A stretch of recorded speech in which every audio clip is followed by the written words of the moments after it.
Brought to you by TechnoSpark 20 series smartphones. I'm superhuman. सपने नहीं देखे हमने, जन भावनाओं को मद्देनज़र रख करके फैसले लिए थे। देखो ये तो उनका फैसला था, हमारा नहीं था। जो मोदी सीट लहर शेयरिंग में को लेकर के तो था ही था, वो तो अमित शाह जी ने खुद ने माना है। पर हम तो प्रजातंत्र में किसी के नहीं रहते, जनता को फैसला करना है। भरम तो जनता पता नहीं किस किस के धराशायी कर दें। दे रही इसमें वो आज डुमरखा परिवार कहाँ है, पहले तो ये देखो आप। वो डुमरखा परिवार जो रोजाना तारीख पे तारीख देता था, वो आज है कहाँ पे। तो लेकिन आपके अपने जो 4-5 विधायक हैं, जोगीराम सियाग हैं, दादा गौतम हैं और बबली हैं, ये भी जो है एक तरह से बगावत पर उतर आए थे। क्या कहेंगे अपने का इस विरोध? अब फिर कांग्रेस आरोप लगा रहे कि जेजेपी जो लोकसभा में आई है, मैदान में उतरी तो कांग्रेस के वोट काटने के लिए उतरी। लोकसभा चुनाव का आगाज़ हो चुका है, यानी कि चुनाव की जंग शुरू हो चुकी है। ऐसे में देश और प्रदेश की राजनीति काफ़ी गरमाई हुई है। बात करें हरियाणा की, तो हरियाणा में एक तरह से पूरी तरह से सीएम को बदल दिया गया, हरियाणा सरकार बदल दी गई और पूरा मंत्रिमंडल बदल दिया गया। ऐसे में लोकसभा चुनाव की तैयारी को लेकर और जो सरकार की सहयोगी पार्टी थी जेजेपी, उसकी किस प्रकार से तैयारियां हैं, जो विपक्ष तरह तरह के आरोप लगाता है, उन पर क्या राय है, इसको लेकर हम आज बात करेंगे जेजेपी के राष्ट्रीय अध्यक्ष डॉक्टर अजय सिंह चौटाला से। सर, सबसे पहले आज तक के मंच पर आपका स्वागत है। बात करें जो 10 सीटों के साथ आपने जो गठबंधन के साथ सरकार चलाई थी, क्या मानते हैं जो सपने आपने देखे थे, जो जनता से वादे किए थे, वो पूरे कर पाए या कोई मलाल है? सपने नहीं देखे हमने, जन भावनाओं को मद्देनज़र रख करके फैसले लिए थे। सपने नहीं देखते, राजनीति में कभी सपने साकार नहीं होते। हमने जन भावनाओं को मद्देनज़र रख करके फैसले लिए थे और हमने उन फैसलों पर फूल चढ़ाने का काम किया।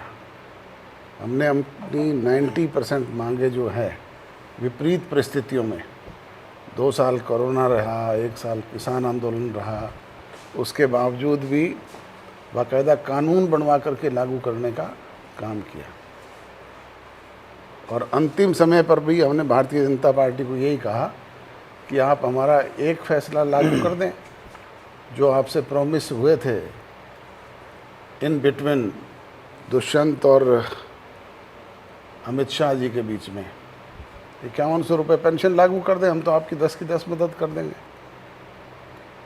सर, बात करें अचानक से जो है 12 मार्च को हरियाणा के सीएम बदले गए, डिप्टी सीएम बदले गए, पूरी सरकार बदल दी गई, पूरा मंत्रिमंडल बदल दिया गया। क्या सहयोगी पार्टी के नाते आपको इसकी सूचना थी या पहले से कोई अंदेशा था इस चीज़ का? देखो ये तो उनका फैसला था, हमारा नहीं था। हमने तो 4.5 बरस तक ईमानदारी से गठबंधन धर्म निभाया। ग्राम पंचायत के चुनाव थे, नगर पालिकाओं के नगर परिषद के चुनाव थे, 3 बाई इलेक्शन हुए। हर जगह उनकी मदद करने का काम किया और सरकार को स्मूथली चलाया। इसलिए चलाया कि हरियाणा प्रदेश का समग्र विकास हो, लोगों को ज़्यादा से ज़्यादा बुनियादी सुविधाएं प्राप्त हो। ये वो चीज़ सही है, लेकिन कोई ऐसी सूचना थी कि अचानक से इतना बड़ा बदलाव आएगा, कोई अंदेशा था इस ये चीज़ तो का? आप उनसे पूछो कि क्यों लिया आपने ये फैसला, क्या दिक्कत थी खट्टर से।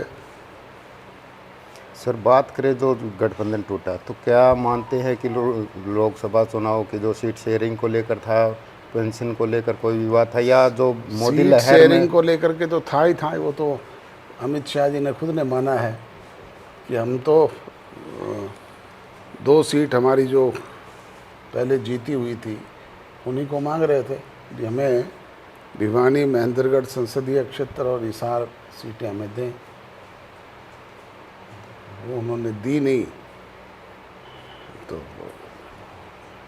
उसके बाद भी हमने तो और उदारता दिखाई कि कहा ये सीट भी तुम्हें देते हैं, हमें 5100 रुपये पेंशन दे दो। कहीं लगता नहीं मोदी लहर में बीजेपी अति उत्साहित थी, या कहीं कि उसको घमंड हो चुका था इसलिए सहयोग नहीं कर पा रहे थे? लहर तो इंदिरा गांधी को भी बड़ा भ्रम था। India is Indira, Indira is India का स्लोगन चलता था। साइनिंग इंडिया का वाजपेयी जी को भी बड़ा भ्रम था। भ्रम तो प्रजातंत्र में किसी के नहीं रहते, जनता को फैसला करना है। भ्रम तो जनता पता नहीं किस किस के धराशायी कर दें। आपने कहा, दुष्यंत चौटाला भी कहते हैं कि गठबंधन धर्म को निभा, लेकिन बीजेपी 1 साल से तैयारी कर रही थी अलग से चुनाव लड़ने की, ऊपर से डुमरखा परिवार ने आग में घी डालने का काम किया।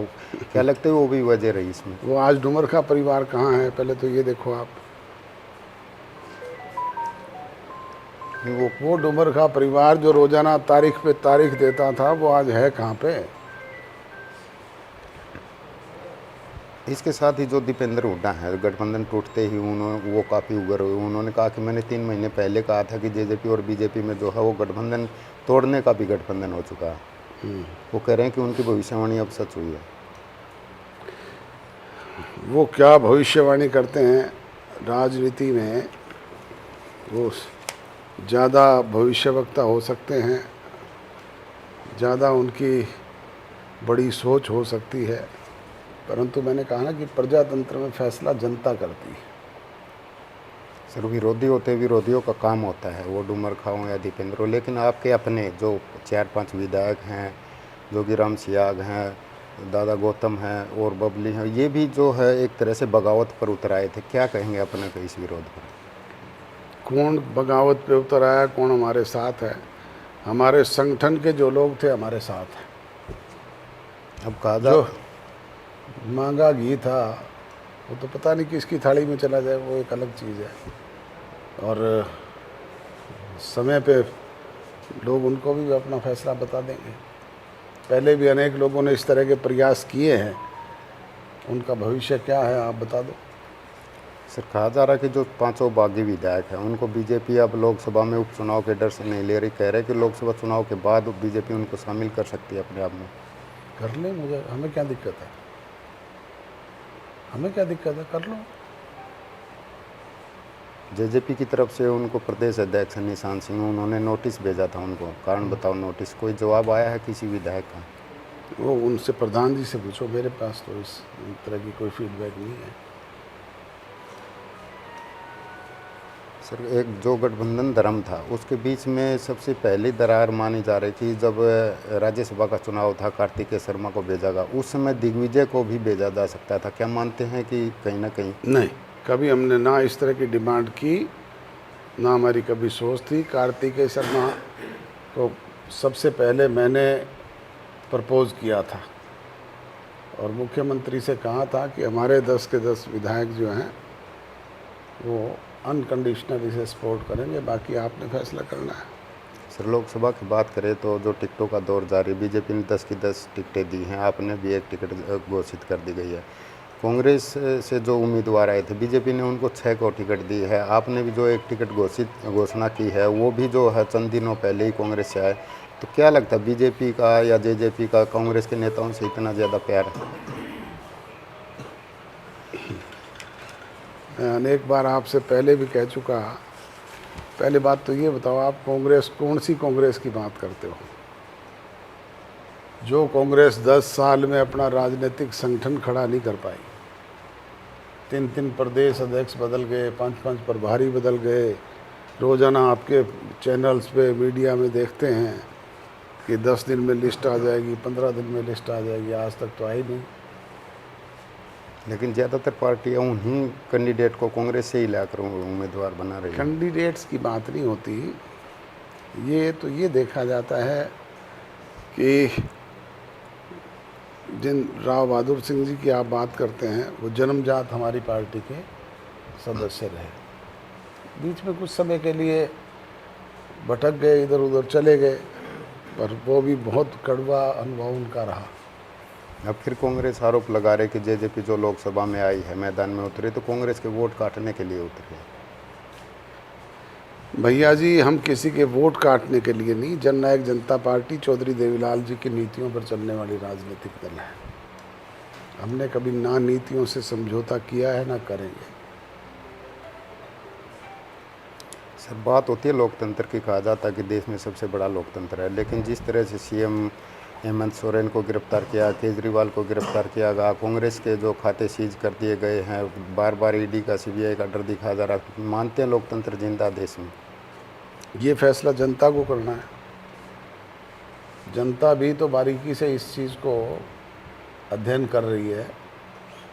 कल मुख्तार अंसारी का निधन हो गया। 2 दिन पहले उनके भाई ने आरोप लगाया था कि उन्हें स्लो पॉइजनिंग की जा रही है। तो हर चीज़ को लोग बड़ा बारीकी से अध्ययन करते हैं, फैसला पब्लिक ने करना है।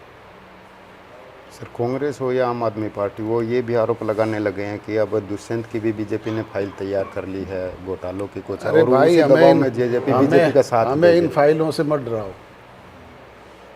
हम वो लोग हैं जिन्होंने देश की स्वतंत्रता के लिए जेल काटी है, इमरजेंसी में जेलें काटी है, उसके बाद बुरे से बुरे समय में जेलें काटी है। हमें कोई फाइलों से डरा नहीं सकता, हमें फाइलों से नहीं, हथियार से भी नहीं डरा सकता। हम इतनी क्षमता रखते हैं। सर, बात करें 4.5 साल आपने, आपकी पार्टी ने मनोहर लाल के साथ जो है गठबंधन सरकार चलाई, तो क्या मानते हैं, अब से पहले देवीलाल जी सीएम रहे हैं, चौटाला साहब रहे हैं, बजरलाल रहे, बंसीलाल रहे, हुड्डा रहे, क्या मानते हैं कि मनोहर लाल जो है किसी मुख्यमंत्री के बराबर काम कर पाए या किसी से आगे निकले? वो कैसा कार्यकाल देखते हैं उनको? तुलनात्मक दृष्टि से आप अध्ययन करो तो जो फैसले जननायक चौधरी देवीलाल जी ने लिए इस प्रदेश के लिए और प्रदेश की जनता के लिए, वो कोई ले नहीं सकता। मनोहर लाल किसी सीएम का मुकाबला कर पाए? मैं मुकाबले की बात ही नहीं करता। मैं कहता हूँ अव्वल वो हैं, अब उसके बाद नंबर 2, 3, 4, 5 है, जितने गिनती कर लो आप। सर, अंतिम सवाल, क्या मानते हैं कि जो जेजेपी है, वो देवीलाल ने जो हरियाणा की उन्नति के लिए, खुशहाली के लिए, विकास के लिए जो सपने देख पाए थे, क्या जेजेपी उनको पूरा कर पाएगी और कब पूरा कर पाएगी? भविष्य के गर्भ में क्या छिपा है, इसका आंकलन ना आप कर सकते ना मैं कर सकता, परंतु हमारी नीतियां स्पष्ट है। हमारा एक एक फैसला जनता के हित में होगा, प्रदेश के लोगों के लिए होगा, प्रदेश की भलाई के लिए होगा, प्रदेश के विकास के लिए होगा। ये गारंटी मैं दे सकता हूँ। धन्यवाद सर। मोदी तो गारंटी देते हैं कि ये मोदी की गारंटी है। ना 15 लाख दिए, ना 2 करोड़ रोजगार दिए। अब मैं परसों स्टेटमेंट सुन रहा था टीवी पे कि ईडी का जो 1 करोड़ रुपया है, 1 लाख करोड़ रुपया है, वो भी गरीबों में बांटेंगे, ना वो बटेगा। और हम जो कहते हैं वो हमने किया है और करके दिखाएंगे। धन्यवाद सर। ये मेरी गारंटी है। जी, धन्यवाद। ये थे डॉक्टर अजय सिंह चौटाला, जिन्होंने साफ तौर पर बताया है कि जो है जेजेपी के गठन से लेकर अब तक जो है जेजेपी की जो अपने वादे थे, काम थे, उन पर खरा उतरने का प्रयास किया और भविष्य में भी जो है हरियाणा की उन्नति और खुशहाली के लिए जेजेपी काम करेगी। और देवीलाल जो मुख्यमंत्री रहे हरियाणा के, वो जो खुशहाली और जो विकास लेकर आए, उसका मुकाबला कोई नहीं कर सकता। अब जनता ही तय करेगी कि किस पार्टी में कितना दम है, लेकिन इतना निश्चित है कि जेजेपी जो है 24 की चुनावी जंग के लिए पूरी तरह से तैयार है।